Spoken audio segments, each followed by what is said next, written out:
think of every single time along your journey that you finally figured something out. Oh yeah. Like, man, maybe I shouldn't be drinking a fucking gallon of chocolate milk. Maybe I should be eating better whole foods all the time. Then boom, you had this spike. For sure. Well, yeah, I mean, if you want to stay on influencers, I think we're seeing this all happen right now with that Sam Sulek. For sure. Right? Right? So you see all the reaction videos to him, you know, with that day of eating with this, you know, cereal and all this other kind of stuff. And I'm watching all these reaction videos of this is fucked up. He shouldn't be doing this. He shouldn't be doing this. And I'm sitting there thinking to myself, okay, when I was his age, here's what I would think about this. But also when I was his age, he's much further ahead than when I was his age. I was probably doing the same shit he was doing. He's actually seems to be pretty nice and polite. Right. So as far as other influencers that have come before, he's not an asshole. He's nice. He's polite. He's trying to help people in the best way that he knows how for the experience he has, which is better than a lot of other people. Right. I'm seeing a giant net positive here. And then people are just like ripping the fuck because he's drinking chocolate milk. How many people do you know that when they were younger were drinking a gallon of chocolate milk a day? I mean, that was just everyday culture in a football weight room. Yeah. So you gotta get chocolate milk and a peanut butter sandwich. Yeah, so he's not doing anything that anybody else wasn't really doing or probably did themselves, but they can't remember back. So, hey, I did probably worse. Actually, I would say for most people, they did do worse because they weren't online presenting themselves in a very nice, polite way to try to help other people, you know, and to show the journey. And here's the cool thing. If he continues doing what he's doing, yes, at some point, and this is one fucking day, by the way, but it's like one day of eating. So you don't know what the whole year looks like. So that's another stupid thing with the whole thing. But if he keeps on this journey and he keeps broadcasting it, and then we see that journey emerge over the next 4, 5, 6 years, think of every single time along your journey that you finally figured something out. Oh yeah. Like, man, maybe I shouldn't be drinking a fucking gallon of chocolate milk. Maybe I should be eating better whole foods all the time. Then boom, you had this spike. For sure. Made great gains. You know, maybe I need to control the reps a little bit more. You made great gains. All those great gains are yet to come. And sometimes I wonder, like, why do everything perfect from the very beginning? Because you're hurting the gains that could come later on from correcting it. Then I would almost be tempted to go against everybody else and say, fucking Sam, keep doing what you're fucking doing. You're making progress. When you stop making progress, fix the reps a little bit. And then you're going to go to another level, right? Then you get that, there's so, I mean, we can dive deep into this. So the first thing to kind of piggyback what you said is it's a story arc, right? You don't want to watch a movie where this dude is just crushing everything the entire time and there's no adversity whatsoever. Like we're not drawn to that. So from that perspective, yeah, if everybody, and I almost think in today's world, this is just my opinion, with all the evidence-based kind of stuff, and I'm not knocking evidence-based, I do love that and respect it, but we almost have a group of people who are just so focused on the perfection that they forget about just fucking going and training hard and figuring out, like you said, step by step, because then you're experimenting, you can learn, and you can keep growing and making these gains where sometimes, and I don't want to call them like nerds, but maybe I'll just call them evidence-based nerds. They're so focused on this perfect program or perfect this or perfect angle, and that's all they care about, that so many other concepts of just training. And, you know, I'm lucky enough that I started training when I was 13, you know, so like literally it was you and a couple others that kind of started this whole thing, and you couldn't go online and research what you could today. And the research wasn't even there for today. So there's a lot more experimenting. There's a lot more trial and error. There's a lot more just watching dudes get after it. So I was able to kind of get in at that time and then fine tune later down the road. But it's like, if you keep looking for the perfect opportunity, perfect program, this, and that, like that doesn't happen. That doesn't exist. And I just feel like so many people are wasting their time with that instead of just getting after it and making the adjustments along the way. And on top of being an influencer, everybody, like, people just criticize people because they got nothing better to do. They want to twiddle their thumbs. They want to get on there. I mean, it's clickbait's a big part of all this too. But it's odd in a way because he's being authentic, right? He's training in fucking old school sweats and shit like that. I mean, he's just being authentic, and he's showing what he authentically eats and all this other kind of stuff. So what is the contrast here? You would rather him lie You would rather him do what old school bodybuilders used to do in the VHS tapes, where they'd follow him for a couple of days and then everything was exactly perfect. And there was the massage therapy and the fake cars and all this other. That's a better story. Yeah. Or do you want the authentic story? So don't say you want the authentic story, then bitch when you see an authentic story. Right. You know, it makes no sense to me. What makes sense is them talking about it drives clicks. You know, and do we all see things that shit, you can watch anybody train. If you got 20 years experience, you're going to nitpick and say that could be a little better. That could be a little better. I mean, that's what we do. I mean, those as a coach, those stand out so much. Like, if he did this, it would be so much better. But again, if you dial back, man, when I was 21, you know, this is how I would have thought, this is what I would have done. And it's actually probably better, you know, than what, so it's already ahead. So I wanted to get your take on this. So he's a physique guy, bodybuilder. I think that's what he's. I believe so. I don't think. So I would be interested to see if he was a powerlifter or a strongman, if there would be a difference in the audience with what they thought about this. Because you look at strength sports, and to be honest with you, like, listen, dude's strong as fuck. Like, I'm not sitting there criticizing that he's eating French or whatever cinnamon toast crunch in the morning or drinking a gallon of milk. I'm more like, oh yeah, dude, this motherfucker's strong as balls. Yeah. So I was just like, if he didn't do physique, like, would there be a difference in the audience with how they reacted to the video, regardless, of his eating? Like, his eating would just be the same. Because in my mind, I feel like if he was a strongman or a powerlifter, people wouldn't even care. They'd be like, dude, this guy looks like an animal, and that kind of was, I didn't know if you had a take on that. Like, not at all, because I haven't watched enough to really know either. I don't think it's known. I think he's just training to get jacked. Yeah. That's all it is. Whatever the future is, I don't know. Right. Fuad sponsors him, so maybe he knows. I don't fucking know. But that actually does determine a lot of the critique as well. Because if I'm looking at it from a training perspective and it's, a bench or something like that, there's some things that can probably be, tightened up, that should be tightened up at a younger age, so you don't have to deal with it older, so you don't have to fix those technical issues at a longer period of time. Where if it is strongman, there's some training that needs to radically change for sure, from what's being done there. But it's just, the thing that's most interesting to me is he's authentic and he's being criticized for being authentic. Right. Which is, you can't win. If you're trying to appease the critics, you never win. So that's the moral of the story. I think the sooner you can grasp that, the better off you'll be. Like, I was with my buddy last night, and we're sitting in a hotel room, and he's like, did you see the article that they wrote about you when you tore your bicep on so-and-so?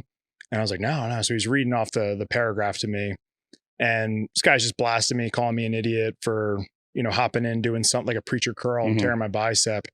And I'm like, it's so easy for someone to just go on there and do that and say whatever, when there's way more to it, first of all. Second of all, let's go through your life and let's pinpoint all the mistakes you've ever made, regardless if they were intended or not, and put you out in front of everybody. Now, like, the 21-year-old me would be freaking out, like, wanting to go after this troll. Now we're like cracking up. We're laughing. I'm like, this is the best thing ever. One, because it's publicity. So just like the Sam kid, right? Tons of engagement. The biggest guys I know on fitness are, go whatever is good or bad. This kid's going to blow up. We just talked about it. Yeah, we're talking about it. We're promoting, that whole thing.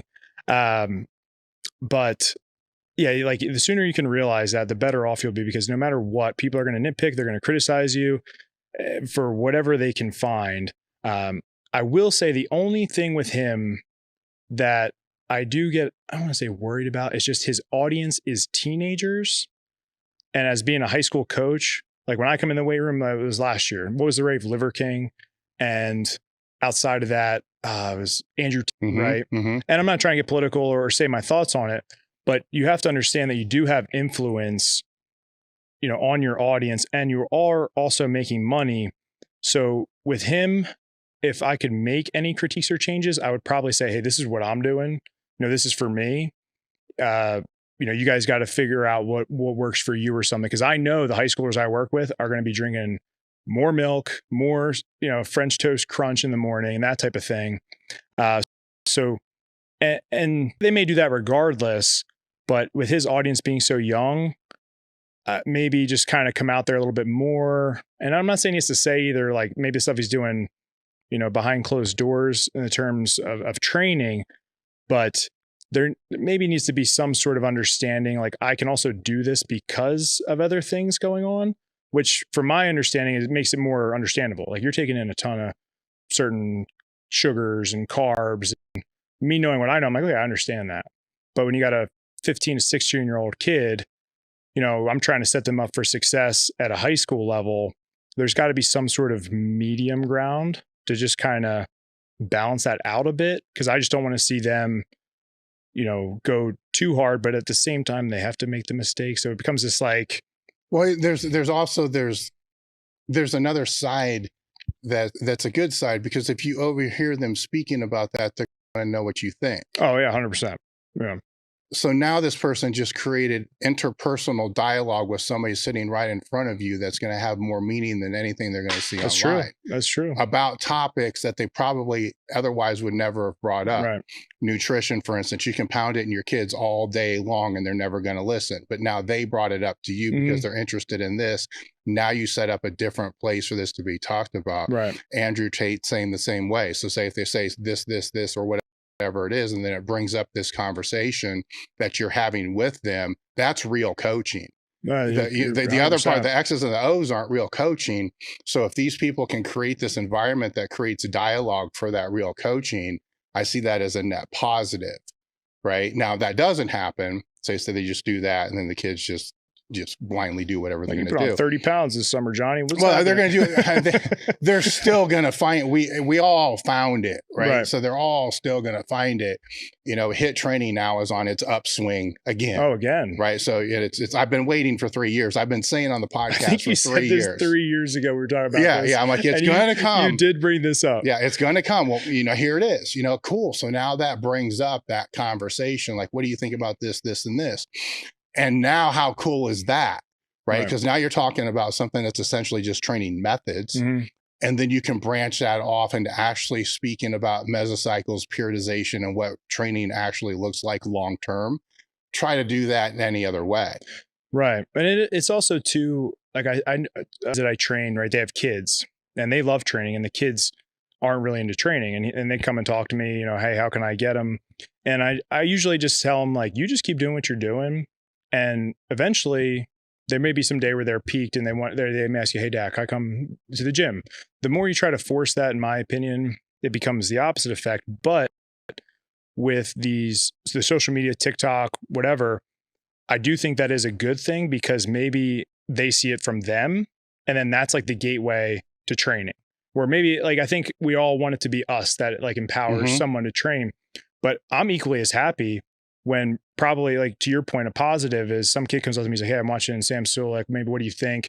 He got me in the gym. Boom. Okay, that's a win right there. And it didn't have to come from me being like, you need to get your butt in the gym and start training. I know why, but they may not have responded to that.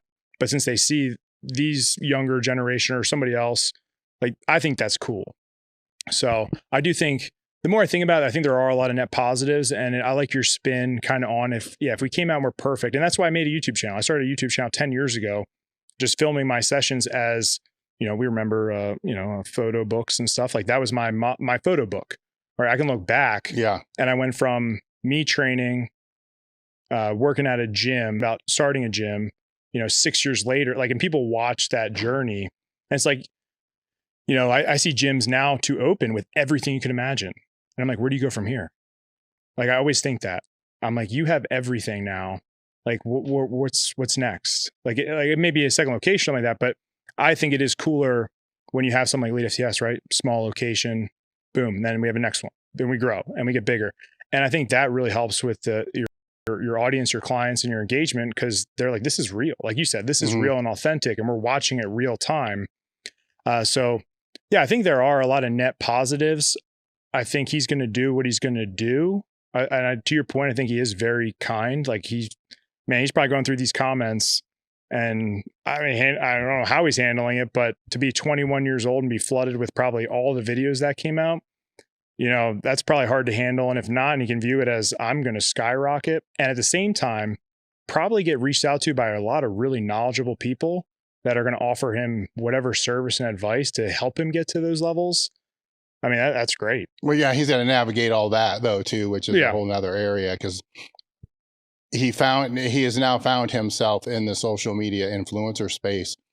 And I don't think that's what the intent was. I was saying, was it? Yeah, was it the intention or not? You know, which is, there's a lot interesting, because there's a lot of people that is their intent. They bust their ass to be able to do that. Yeah, but don't. But then this is the reality of that social and media. And I can understand that from my experience. Like, I just made YouTube videos for me, and then I went out for a strongman training. You've had him on here, Brian Alsrew, and I went and trained with him. And next thing you know, he's like, hey, you think you make a video for my YouTube channel about power cleans? Because at that time I was an Olympic weightlifter. So I made this video, not even know what I was really doing, because before that I was all on an iPhone, take a couple sets or whatever, throw it on, reference it years, whatever. And then I look at my YouTube account, it's like 5,000 subscribers. I'm like, whoa, holy shit. Like, now people are commenting. Now people want, like, you know, and so then you're sitting there trying to, at first it's like, it's a rush. And then, you know, as you continue down that journey, it can become a whole different animal, because this was not the intention, you know, and especially back then, it wasn't as popular, where now it's very popular. You see a lot of people who go to the gym or have a great physique, and next thing you know, they're a coach and they're trying to push this influencer thing. But back then, so I can understand that 100%.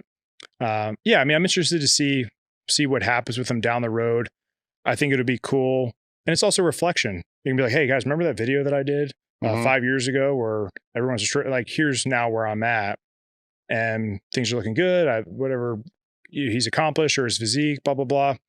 So I don't know, as long as he's not complete and utter idiot, which is out of our control, like, I think the future is probably going to be bright. Oh yeah. Either way, the journey, it's going to be documented. Yeah. You know, that's the cool thing. So as long as he keeps posting them, it will be documented. I mean, he can just say fuck it and just stop, which could totally be my 15 seconds of fame and I'm out. Yeah, because I don't know a whole lot about him. I mean, he could be in college right now, and this is just something he's doing on the side. Then he graduates, gets a job, and he's like, fuck this, I'm not doing this, and just gone.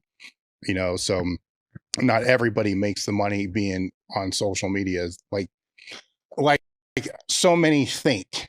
Right. You know, which is another, you know, so a lot of people are trying to chase a prize that I don't think they even know what is at the end of the rainbow of that prize. Yeah. You've been around enough different influencers to know that it's not really what people think it is when you get the check from YouTube or whatever it's 100%. And it also fluctuates based on performance, you know, so you can have, a couple, like I've had a couple months that I crushed it and I was like, dude, this is insane. And in your mind, maybe you think that's a month thing, and then quickly you realize that's not a month-to-month thing.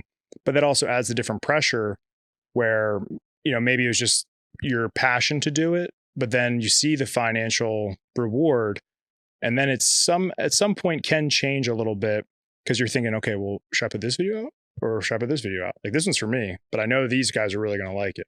So it's kind of like this weird balance and journey that kind of comes out of that. But yeah, it's a wild ride for sure. And it definitely is not what you think or probably intend when you get into it.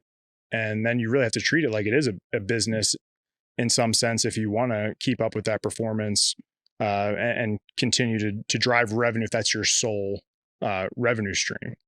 From what I've seen as outsider in, and we monetize the YouTube as well. So now kind of as like a little bit of an insider with that as well. I think it would be good advice for people to try to know what their mission is before that, because if they're not careful, what they'll end up doing is, in a way, they're going to start self-censoring. So say for this podcast, I could just bring in people I know that are going to have giant views, but those may not be people I want to talk to.